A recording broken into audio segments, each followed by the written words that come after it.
Well, good morning, everyone. It is great to be back in Singapore.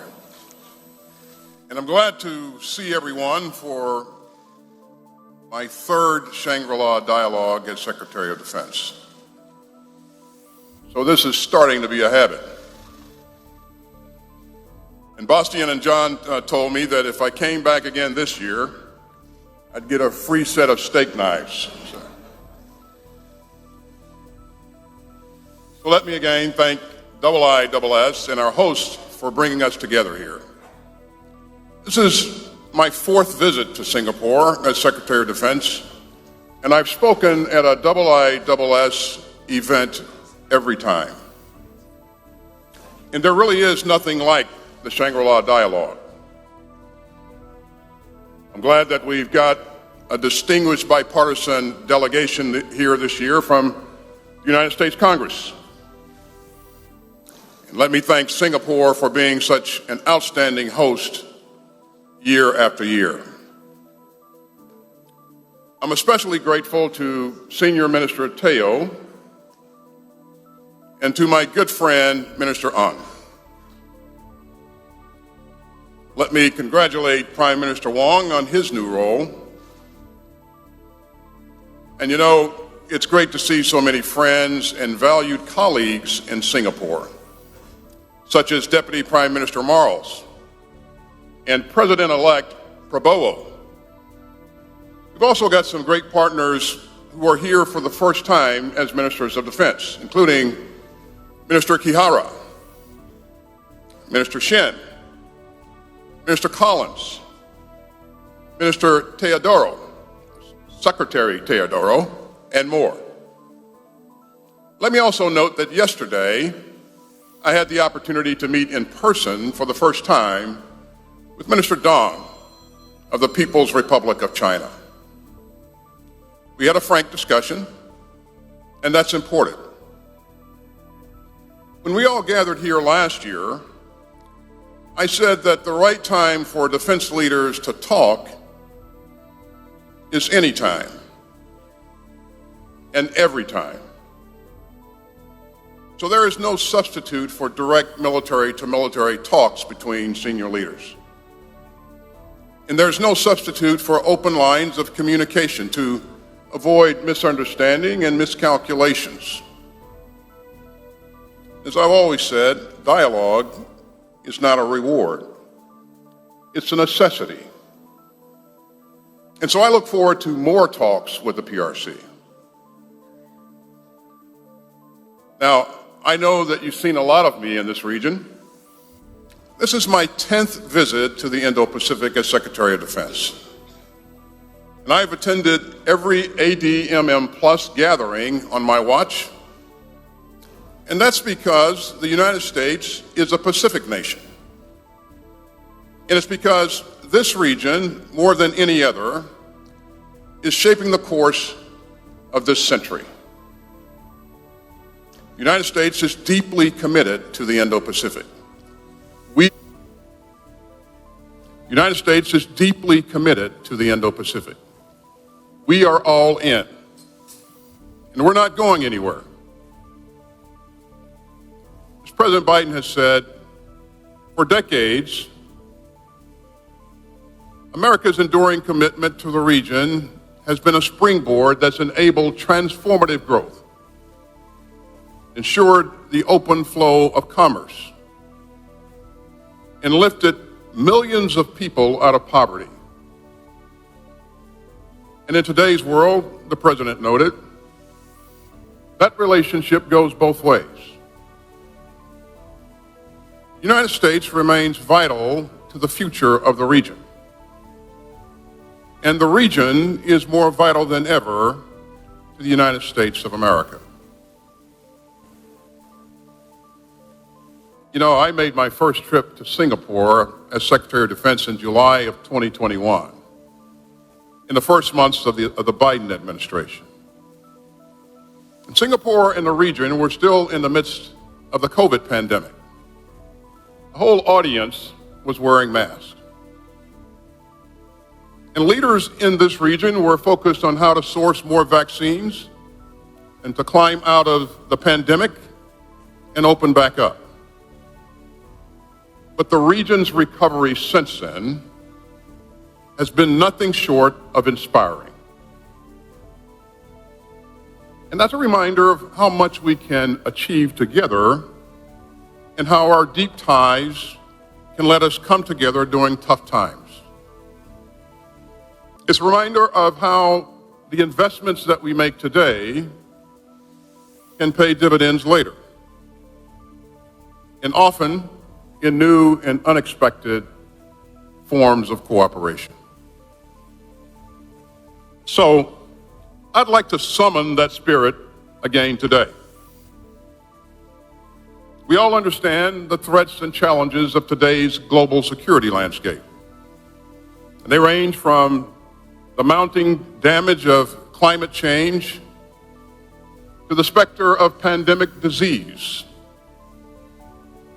from nuclear dangers to terrorism and turmoil in the Middle East, from Russia's reckless war on Ukraine to actions in this region that erode the status quo and threaten peace and stability.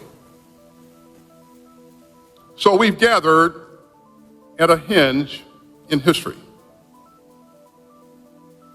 But over the past few years in this region, we've risen to meet this moment together. You know, in my first speech in Singapore as Secretary of Defense, I said that our countries share the shores of the Pacific. But we also share an understanding of the power of partnership. We understand that power because we've lived it. The United States and this region are more secure and more prosperous when we work together. And over the past 3 years, we've seen just what that looks like. Like-minded countries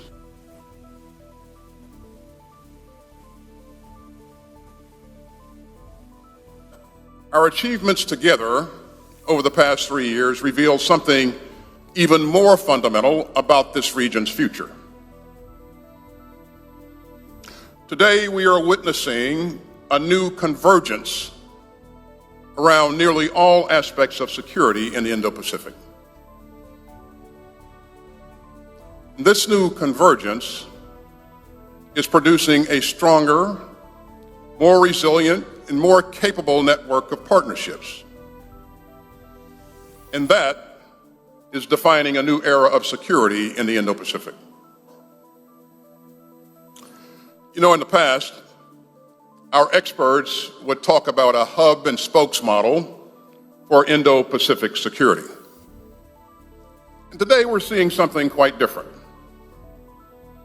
This new convergence is not a single alliance or coalition, but instead something unique to the Indo-Pacific.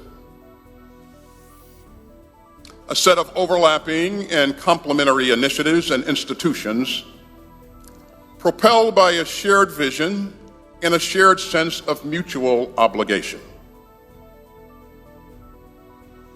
This new convergence is about coming together and not splitting apart.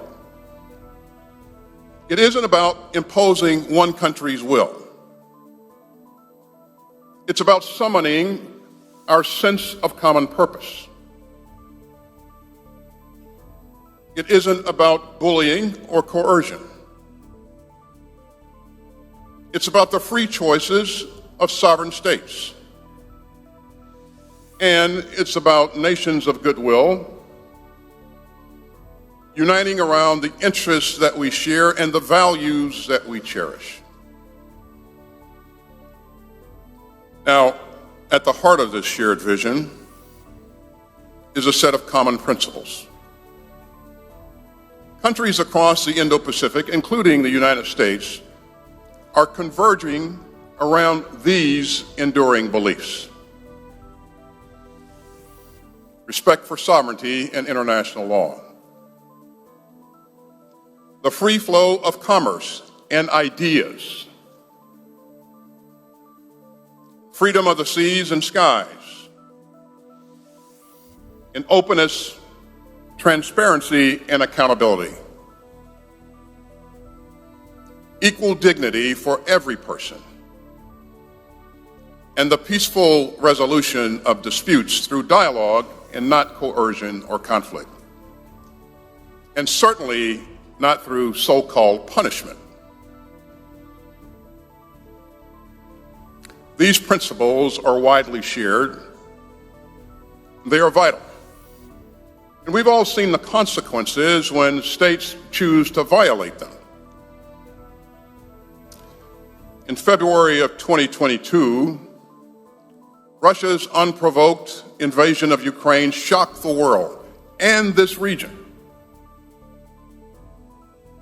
And since then, Putin's war of aggression has provided us all with a preview of a world that none of us would want. It's a glimpse of a world where tyrants trample sovereign borders. A world where peaceful states live in fear of their neighbors, and a world where chaos and conquest replace rules and rights.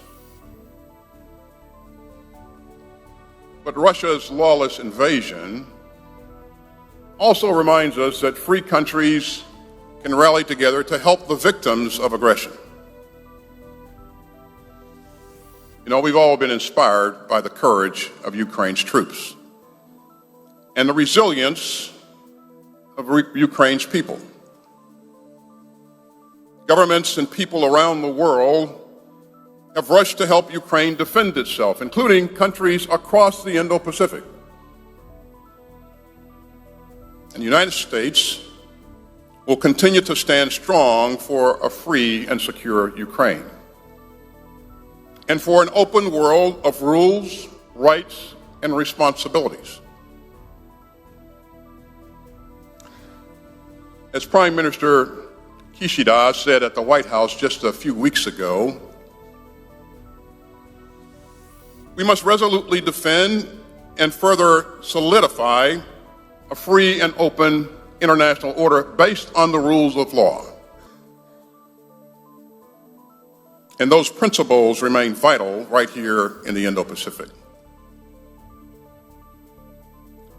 You know, President Marcos spoke eloquently last night about the rule of law in the South China Sea. And he's right. Every country, large or small, has the right to enjoy its own maritime resources and to freely sail and operate wherever international law allows.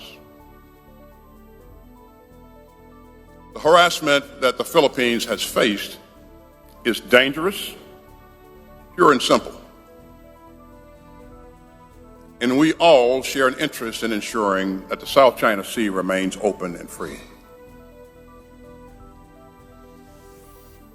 Peace and stability across this region are crucial for the whole world.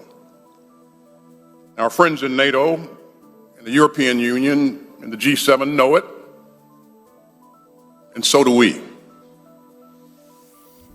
So from day one, the Biden administration has emphasized that the Indo-Pacific is at the heart of U.S. strategy. Of course, we're not operating in a vacuum. Putin's imperial aggression against Ukraine has echoed around the world. So the crisis in the Middle East, or so has a crisis in the Middle East, after the vile October 7th Hamas terrorist assault on Israel, and the heartbreaking loss of Palestinian civilian life in Gaza since then.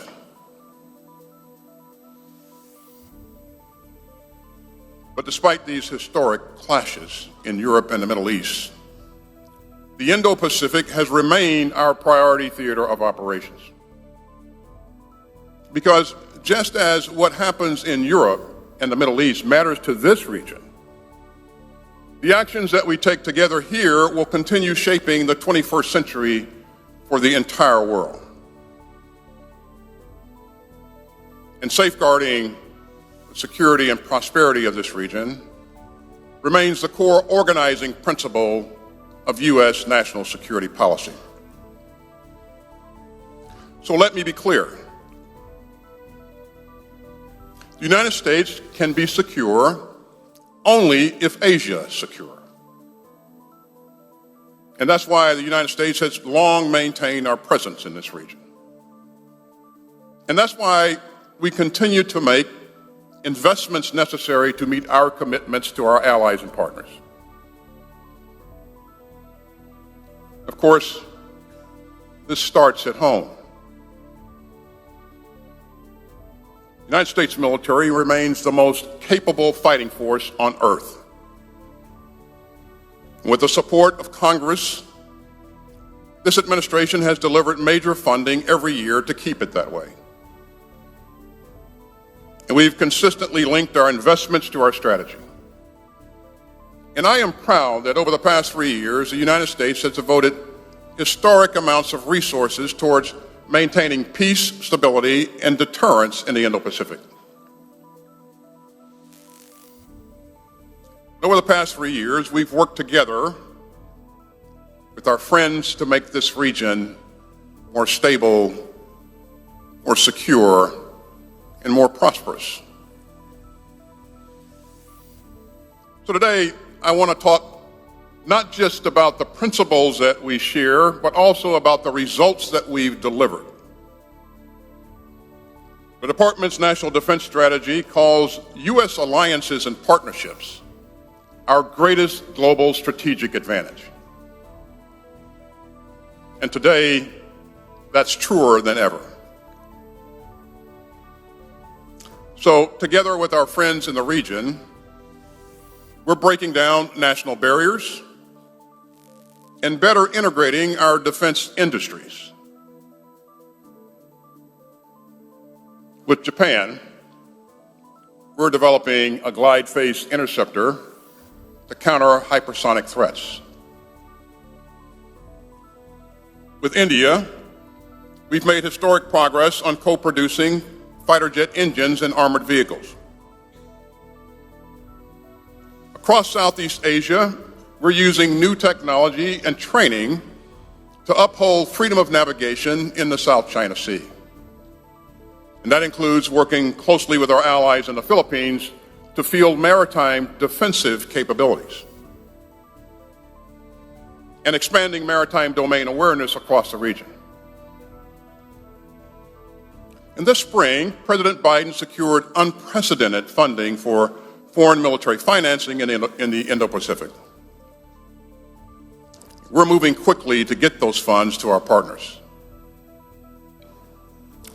The recently passed National Security Supplemental also included major investments in our submarine industrial base to help strengthen our AUKUS partnership with Australia and the United Kingdom. We're also working together to fortify the shared capacity of the defense industrial bases of our allies and partners. And that's why so many countries, including the United States, are endorsing a statement of principles today to strengthen the resilience of the region's defense industrial bases. And so we are operating with our allies and partners like never before. And that part of the new convergence means more interoperability, more advanced capabilities, and more security. With Japan and the Republic of Korea, we have created a multi-year trilateral exercise plan. Its highlight is a new named exercise that will allow our countries to train together in unprecedented ways. With the Philippines, Australia, France, and more than a dozen observer countries, we just concluded the biggest Balakatan exercise yet. We're also making huge strides in two other major multinational exercises. Super Garuda Shield in Indonesia and Cobra Go in Thailand. Both now have higher participation levels than before the pandemic, and they're both getting larger and more complex. We've also secured a series of historic agreements with our allies and partners to transform our force posture throughout the Indo-Pacific. With Japan, we're forward stationing the most advanced formation in the United States Marine Corps. With the Philippines, we're expanding U.S. rotational access to 4 new sites through our enhanced defense cooperation agreement. With Papua New Guinea, we finalized an historic defense cooperation agreement last year. And with Australia, we're moving out on major posture initiatives in every domain. And so these agreements are historic. And they're just the starting point. We are on the verge of even more powerful changes to our posture and presence in the Indo-Pacific. These changes rest on new and future arrangements among our Indo-Pacific allies and partners, as well as with our European partners. And you can see this growing trend in the new reciprocal access arrangement between Japan and Australia. And it's creating unprecedented opportunities. As these efforts mature, they will mean more seamless combined operations throughout the region. And the new convergence of overlapping and mutually reinforcing security institutions will amplify these activities. With Tokyo and Seoul, we're sharing early warning data on North Korean missiles in real time. We're advancing our partnership with Australia and Japan on an integrated air and missile defense architecture. With the Quad, we're helping our partners sharpen their operational picture of their exclusive economic zones through the Indo-Pacific Partnership for Maritime Domain Awareness. We're also investing with ASEAN in training and educational opportunities for the future defense leaders of Southeast Asia. So together, this new convergence has helped us make historic progress in the past 3 years. And we've strengthened stability on the Korean Peninsula. We've supported the status quo across the Taiwan Strait. And we stood up for the rule of law in the South China Sea. Now, sustaining this progress will take teamwork. It will take resolve, and it will. But the Indo-Pacific's new convergence points to a better future for all of our countries. That means a future of fresh and growing partnerships. A future where long-standing friendships grow into even deeper forms of cooperation. A future where every country can defend itself. And a future where like-minded countries are more connected than ever. Now that's the future that all of our people deserve. And together, we're making it real. Together, we're investing in the capabilities that promote lasting security and stability. And together, we're ensuring that the Indo-Pacific will remain open and free.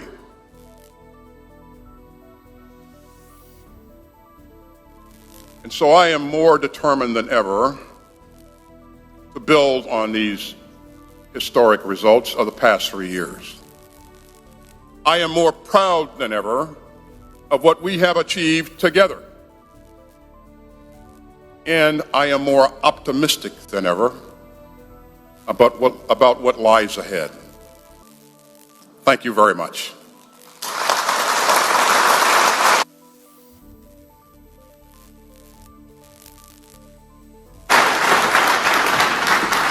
Secretary Austin, thank you very much for those remarks. I think you made a very interesting point about the evolution from a hub and spokes model to the convergence of overlapping initiatives that you explained in your remarks, the common purpose that you see around shared interest and values. You gave us important examples of progress that has been made around exercises, around military to military contacts, defense industrial resilience you mentioned, posture changes you mentioned.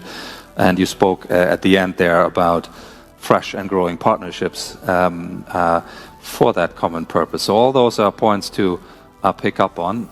We will now have a few questions. We'll take a few individual questions and we might start grouping a few of them together. The list is getting longer by the second. The first person I'd like to... So it's a good time to stop then.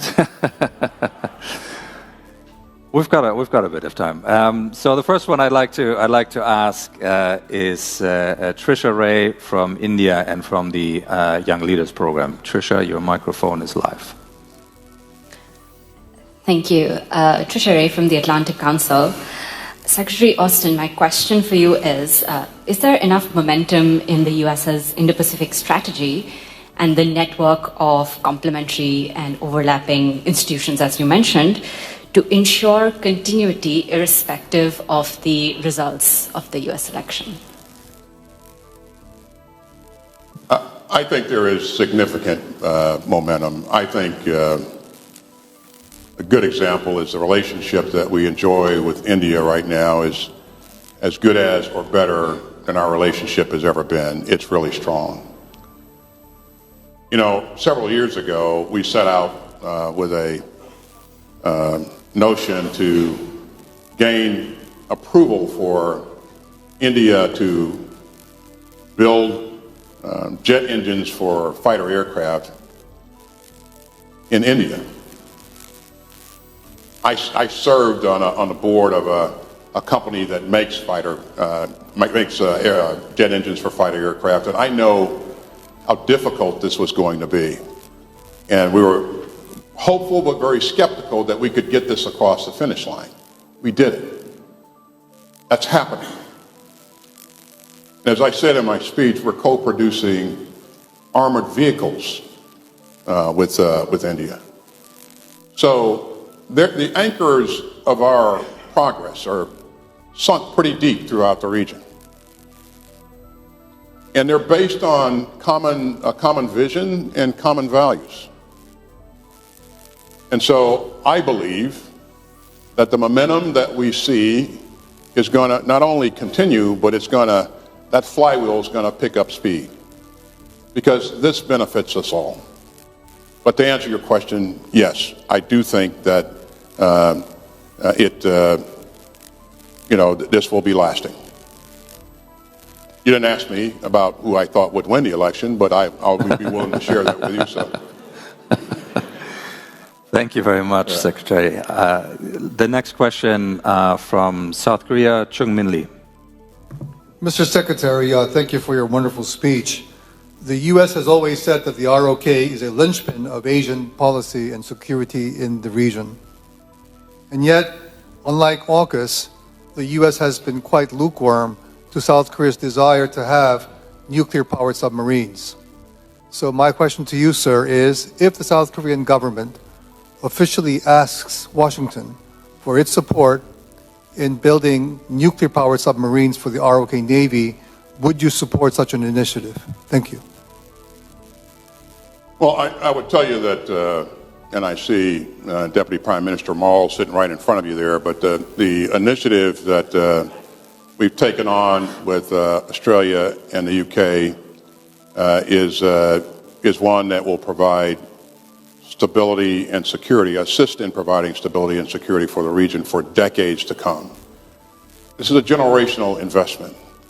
This is no small endeavor. It is very, very difficult to go through each piece of this. And so we've just started down this path with Australia.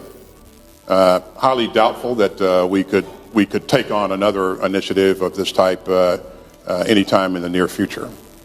But I would also point out, and you mentioned this earlier, what a strong ally the ROK is for us, and the fact that we have depended on each other and will continue to depend on each other for the foreseeable future. And we're seeing so many positive things in the region. The relationship, the improving relationship between Japan, the ROK, and the U.S. I mean, this trilateral relationship is where it, in my view, has never been in recent past. So it's, taking on that kind of endeavor on top of what we're working through right now, I think would be very, very difficult for us. Thank you very much. I'll turn to, from Vietnam, Big Chan, please. Thank you, Chair. Secretary, you mentioned the Indo-Pacific Partnership for Maritime Domain Awareness. So the program has delivered radio frequency data to regional maritime agencies. So this sounds very similar to what the U.S. has already doing with CVision, the online platforms. So my question is that how does IEP MDA differentiate itself from existing initiative, and how will it be involved to remain responsive to maritime challenges? Thank you. I think I missed the question here, so could you just repeat the question?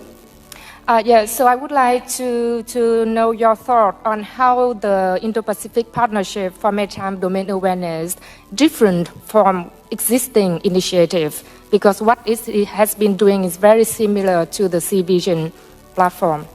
Then how it will evolve? Yeah. Thank you. There are some similarities in current capabilities, but the idea here is that we work together to increase capabilities going forward, and we use that mechanism to do that. And this is not focused just on one particular element of technology. This is focused eventually on a full range of possibilities that we can bring together. And the more the merrier, quite frankly. The more that we can share this with other countries in the region, the better it is for all of us. So we're off to a great start, and I think we have a lot of opportunities to continue to build on this going forward, and we're going to do just that. Thank you very much. And we have from the US and CNN, Ivan Watson. Ivan, your microphone is live. Yeah. Thank you, Secretary Austin. Last night, the Philippine president was asked about the ongoing sparring going on in the South China Sea between the Philippines and China, and about the potential scenario of a Filipino citizen or service member being killed. He said that would cross the Rubicon. It would be interpreted as an act of war. And he anticipated that treaty allies would hold that to the same standard. How would you interpret that type of scenario? Would the U.S. government interpret a death at sea as an act of war? And would that invoke a mutual defense treaty? Let me begin by saying that our commitment to the Mutual Defense Treaty is ironclad. No questions, no exceptions. Ironclad. I won't speculate on any hypothetical situation. What I would say, though, is that what we are doing and what we continue to try to do is to make sure that that doesn't happen.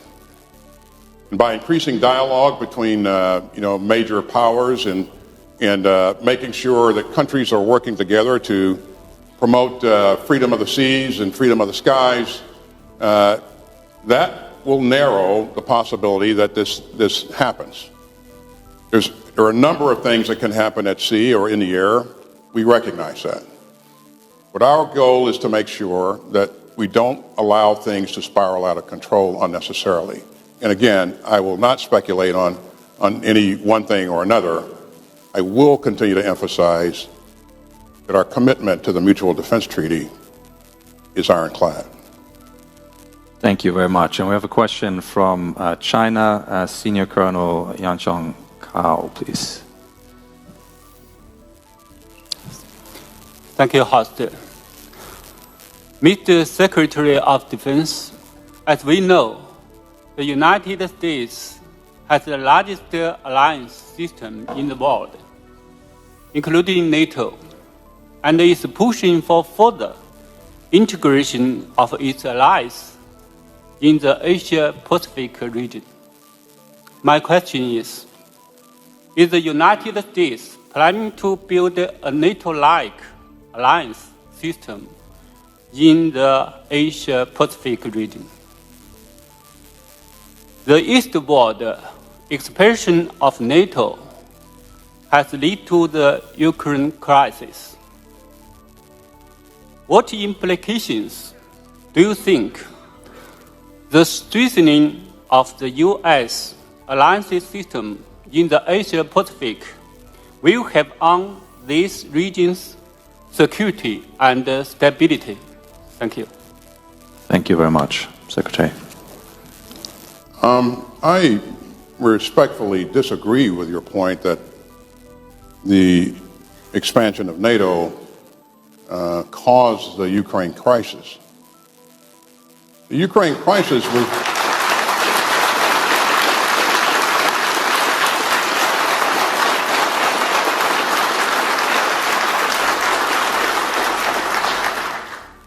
Ukraine crisis obviously was caused because Mr. Putin made a decision to unlawfully invade his neighbor, who had an inferior military at that point in time.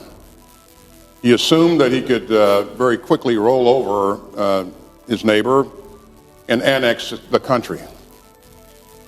That was 2+ years ago. He has not achieved any of his strategic objectives to this point. But this was brought on because of a decision made by Mr. Putin. As to whether or not we're trying to create a NATO in the Indo-Pacific, I would tell you that what we're doing is what I said earlier in the speech. Countries of like-minded countries with similar values and a common vision of a free and open Indo-Pacific are working together to achieve that vision. And we've strengthened relationships with our allies and partners, and we see other countries strengthening their relationships with each other in the region. This is goodness. But it's because they have a common vision and common values. And we will continue to do those kind of things going forward. So. Thank you. And from Malaysia and the Young Leaders Group, Benedict Verasena. Thank you, Secretary Austin, for the engaging and enlightening remarks. My question is on the point of convergence, which you brought up toward the end of your speech. Convergence is a very subjective principle indeed. So what is your view on the principle of convergence in a multipolar world with the rise of middle powers, especially in the Indo-Pacific region, which seems in contestation with the idea of convergence under a unipolar world in the past 3 decades? Thank you. How strong is that force of convergence while we see middle powers rising and becoming more assertive? Thanks. I think that this convergence is indeed, it's very strong, and it's driven not by a singular treaty.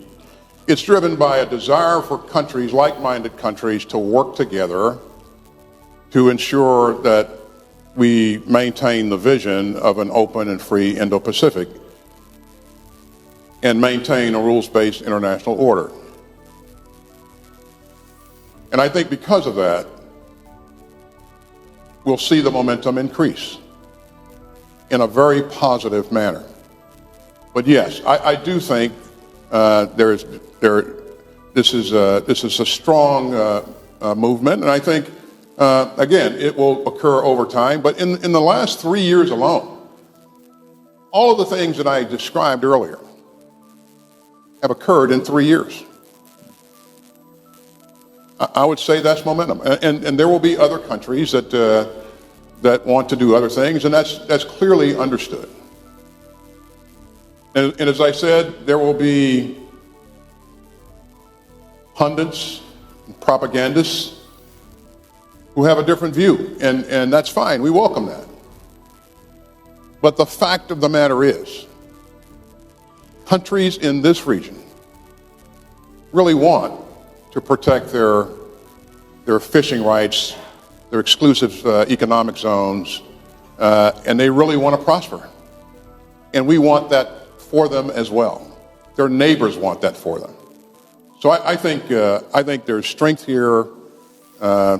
Things won't necessarily occur overnight in a lot of cases, but again, in the last 3 years, we've seen some remarkable things. So. Thank you. From France, Céline Payon, please. Thank you, Chair. Secretary Austin, thank you very much for your opening remarks. You rightfully underlined the importance of the strategic partnership. You referred to new and future arrangements with Indo-Pacific partners and also European partners. So my question is, what are your expectations vis-à-vis European partners and allies in the Indo-Pacific theater? Thank you. Well, I don't want to embarrass them by having them raise their hand, but I would tell you that there are a number of defense ministers from Europe in the room with us today. And they're not in the room because I invited them. They're in the room because they have an interest in this region. And, you know, as I engage with my counterparts in Europe, I see an increasing interest to in the region and to make sure that things continue to move in the right direction. Even though there's a pretty significant challenge in Europe right now. But I just have to tell you that I see that interest as increasing going forward, not decreasing. Thank you very much. We'll take a question from New Zealand. Susanna Jessup, please. Secretary Austin, thank you very much for your remarks. I wonder if you could detail efforts the US is undertaking to de-escalate tensions in your dialogue and engagement with China. Are there any areas giving you hope that regional tensions are not eventually going to spill over into kinetic conflict? Thank you. You're asking if I would detail my conversation with Minister Dong? Is that what you asked? If you don't mind. The short answer is no, but the reason for that is I certainly, we both want to make sure that we maintain an open dialogue here. The key piece here, the key issue is that we're talking. And as long as we're talking, we're able to identify those issues that are troublesome, and that we want to make sure that we in place guardrails to ensure that there are no misperceptions and no miscalculations, and incidents can spiral out of control in a region. But you can only do that kind of thing if you are talking.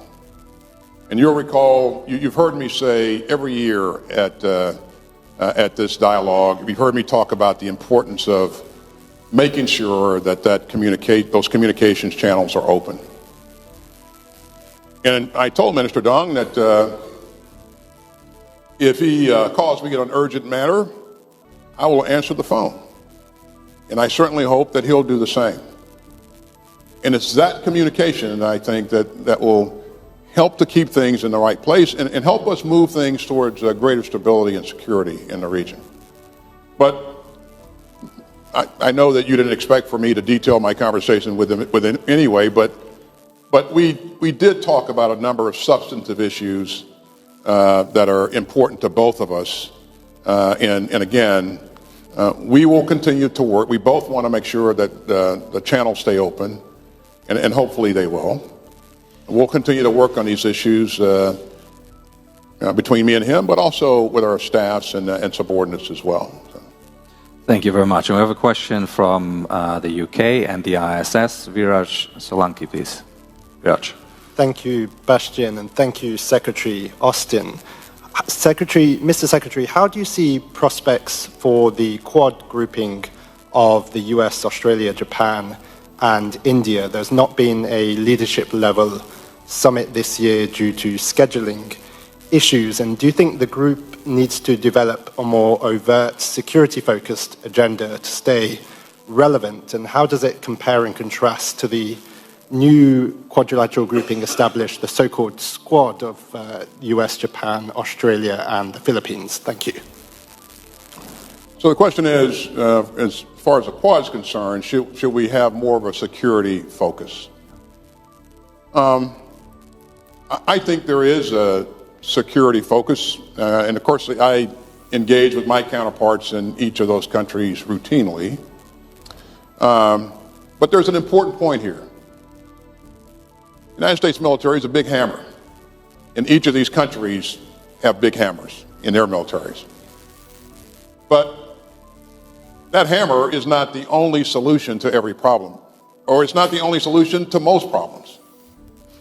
We want to make sure that everything that we're doing, we're taking a whole of government approach, that we're using all the instruments of national power in every case to address issues, but also grow together in terms of the ability to share capabilities and develop capabilities together.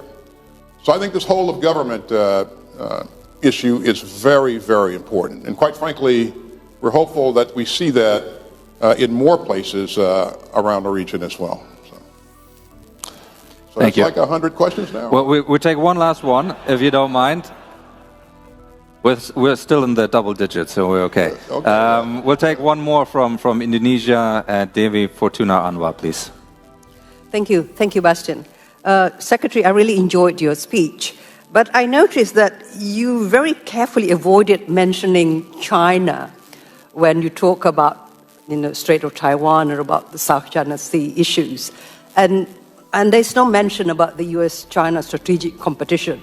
So it is really a sign of, following from the earlier question from New Zealand, of de-escalating of tension between Washington and China, which of course would be very welcome to this part of the world, which is always very worried about the intensification of tension.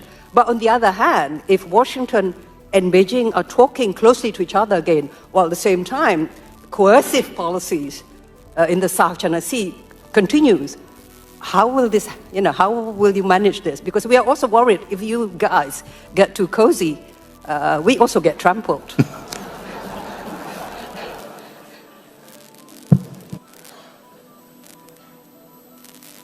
Well,